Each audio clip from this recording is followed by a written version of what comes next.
से में इधर वसुदेव जी ने कहा, अरे कंस तुम ये बताओ तुम्हारी बहन से डर है इसकी संतान से डर है? कहा कि हमें बहन से कोई डर नहीं है, हमें केवल इसकी संतान से डर है। तो कहा कि जब तक 8 बालक पैदा नहीं हो जाएंगे तब तक तुम्हारी मथुरा छोड़ करके हम अपने बटेश्वर के लिए नहीं जाएंगे। तो बोले ठीक है। भोजराज कंस ने हथकड़ियां बेड़ियां डाल दी और देवकी वसुदेव को जेल में डाल दी। अब महाराज पहला बालक पैदा हुआ है और जब पहला बालक पैदा हुआ तो इधर मैया देवकी बड़ी खुश हुई है, लेकिन महाराज वसुदेव जी ने कहा ये बालक हमें दे दो, भोजराज कंस को दे आए। तो मैया ने कहा ये तो काल नहीं हो सकता है, काल तो 8वां बालक है। कहा पागल हो गई हो, याद करो हमने तुम्हें कैसे बचाया था, ये बालक हमें दे दो। आज मैया की गोदी से वसुदेव जी ने बोला ले लियो है और भोजराज कंस को दे दियो है। और जैसे ही भोजराज कंस को दियो है तो भोजराज कंस को दया आ जाती है। कहा ये मेरा काल नहीं हो सकता है, मेरा काल तो 8वां बालक है, जाओ इस बच्चे को आप ले जा सकते हो। तो आज भोजराज कंस ने वो बालक वापस कर दियो है। आज वसुदेव जी ने मैया की गोदी में वो लाला लटाए दियो है। मैया देव की दुआएं देने लगी, भैया तुझे मेरी उम्र लग जाए, तूने मेरे बच्चे को वापस भेज दिया है। लेकिन महाराज परीक्षित वो खुशी ज्यादा देर तक नहीं ठहरते हैं। तब देव ऋषि नारद का आगमन हुआ और जब देव ऋषि नारद आए तो कहा अरे भोजराज कंस क्या हो गया, तुम्हारा चेहरा इतना मुरझाया हुआ क्यों है? जब पहले कभी आते थे तो बड़े खुश नजर आते थे, आज क्या हो गया? तो आज भोजराज कंस ने कहा क्या बताऊं देव ऋषि नारद, तुम्हें तो पता ही है हम मरना नहीं चाहते हैं। और मेरी चचेरी बहन थी ना देवकी, मैंने बड़े हंसी खुशी से उसकी शादी की और जब विदाई की तो आकाशवाणी हुई इसके गर्भ से 8वां पुत्र पैदा होगा, वो तुम्हारा काल होगा। बोले तो तुमने क्या किया? बोले हथकड़ियां बेड़ियां डाल के मथुरा की जेल में डाल दिया। फिर बोले क्या हुआ? बोले पहला पुत्र पैदा हुआ। बोले फिर? बोले हमने वापस कर दिया। बोले अगली बात? बोले कहां से मोती आई रही? काल तो 8वां बालक है। बोले पागल हो गए हो? अगर 8वां बालक कहीं पहला बन करके आ गया फिर तो तुम क्या करोगे? बोले बात तो सच है। आज भोजराज कंस लड़खड़ाता हुआ वहां से भागता हुआ मैया की गोदी में वो लाला लेटो है।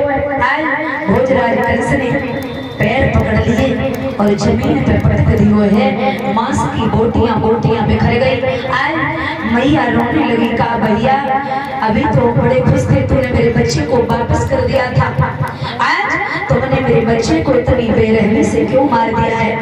आज भोजराज कंस उस बच्चे को जमीन पे पटक के मार करके चला जाता है। लेकिन महाराज धीरे धीरे समय बीता है, मैया के गर्भ से 6 पुत्रों का जन्म होता है। भोजराज कंस ने इसी प्रकार से मैया देवकी के बच्चों को मार दिया है। अब 7वां गर्भ धारण किया है तो भगवान ने विचार किया है कि भोजराज कंस से भी मार देगा।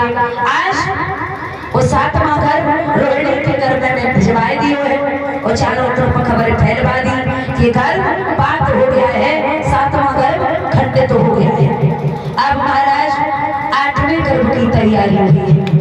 चतुर्भुजी भगवान विचार करने लगे कि अब हमें चलना चाहिए। तो भादों का महीना है, कृष्ण पक्ष अष्टमी दिन बुधवार है और चले हैं भगवान। जैसे ही जेल में पहुंचे, जैसे ही मेरे प्रभु जेल में पहुंचे तो जेल की एक दीवार चमकने लगी। देवकी वसुदेव हाथ जोड़ करके खड़े हो गए, कहने लगे हमें पता नहीं चल रहा है प्रभु, क्या हम स्वयं आकाश में चल करके आ गए, क्या आकाश खुद चल करके जेल में आ गया है? आज चतुर्भुज भगवान ने कहा मेरे पास में ज्यादा वक्त नहीं है, मैया ज्यादा समय नहीं है, हम ससुर बन करके तुम्हारी गोदी में आ रही है और मुझे गोकुल में भेज देना। यशोदा मैया के यहाँ तुम्हें एक बेटी मिलेगी, वो तुम्हें लेकर के आना है, मुझे यशोदा मैया के यहाँ भेज कर के आना है। आज देवकी वसुदेव जी ने कहा कि आप तो देख रहे हो भोजराज कंस ने कैसी मेरी हालत बना के रख दी है, जाओ पहले एक एक फाटक था वहाँ चार चार फाटक लगवा दिए, और जहाँ दो दो पहरेदार थे वहाँ छह छह पहरेदार लगवा दिए, हथकड़ियाँ बेड़ियाँ और बढ़ा दी। गोविंद अब तुम्हें कैसे ले जा पाएगी? आज चतुर्भुज भगवान ने कहा चिंता मत करो, ये सब खुल जाएंगे, टूट जाएंगे, हम तुम्हारी गोदी में आ रहे, मेरे पास में ज्यादा समय नहीं है। आज चतुर्भुज भगवान एक छोटे शिशु बन करके मैया की गोदी में आए हैं, और जैसे ही मैया के गोदी में आए तो हथकड़ियाँ बेड़ियाँ छूट गई और पहरेदार सो गए, फाटक खुल जाते हैं, तारे टूट जाते हैं। आज वसुदेव जी भगवान कन्हैया को छबलिया में लटाए थे, वहां से धीरे धीरे आगे बढ़े। आज माँ बिलखने लगी है, रोने लगी है, कहा कि मेरे बच्चे को लेकर के जा रहे हो। बोले हाँ। आज वसुदेव जी धीरे धीरे आगे बढ़े, वसुदेव जी भगवान कन्हैया को लेकर के आ जाए। वसुदेव जी आज मैया रोने लगी है और रो रो के बोली है मेरे कन्हैया को लेकर के तो जा रहे हो, लेकिन बड़ा ख्याल रखना। आज वो माँ बोली है, और क्या बोली है कि लेके वसुदेव मथुरा से गोकुल चले, कि लेके वसुदेव मथुरा से गोकुल चले, की ममता खड़ी देवी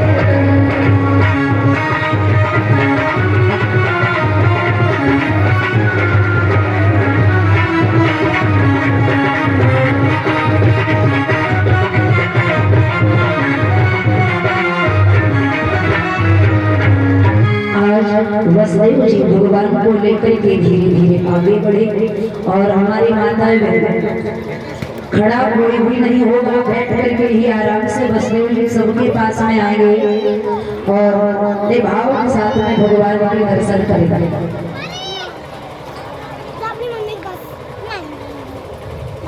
आज वसुदेव जी धीरे धीरे आगे बढ़े और यमुना मैया के पास में पहुंचे हैं, तो यमुना मैया देख करके उबाल लेने लगती है। भगवान कन्हैया समझ गए कि यमुना मैया ज्यादा उबाल लेने लगी तो हमारे पिताजी परेशान हो जाएंगे, तो आज भगवान कन्हैया ने अपना पैर लटका दिया है, तो यमुना मैया ने चरण स्पर्श किए हैं और पुनः टूट जाती है। आज भगवान कन्हैया को लेकर के वसुदेव जी आगे बढ़े।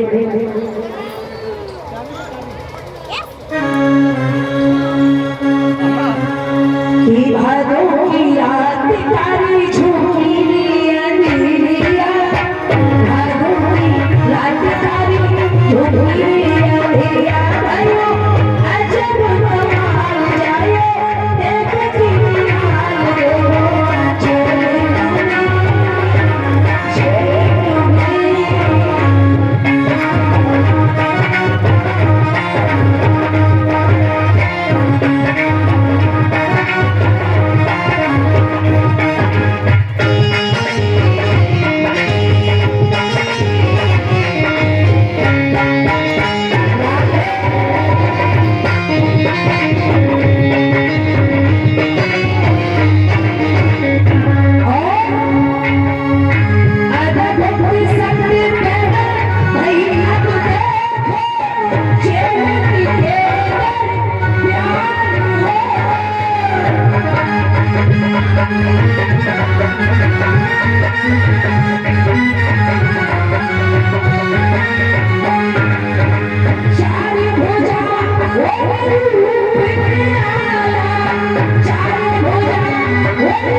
धीरे धीरे आगे बढ़े महाराज तो इधर ऐसे ही गोकुल में पहुंचे हैं। यशोदा मैया के पास में वो कन्या लेती हुई आज वसुदेव जी भगवान को यशोदा मैया के पास में लटाए देते हैं और वो कन्या अपनी छबलिया में लटाई है और लेकर के वहां से चले आए। लेकिन वो लड़की रास्ता में बिल्कुल भी नहीं रोई और जैसे ही जेल में आए तो जो की तो बहुत बड़ी बेटियां लग गई और महाराज फाटक बंद हो गए, तारे लग गए और जैसे ही जेल में आए तो वो लड़की रोने लगी है, चीखने लगी है।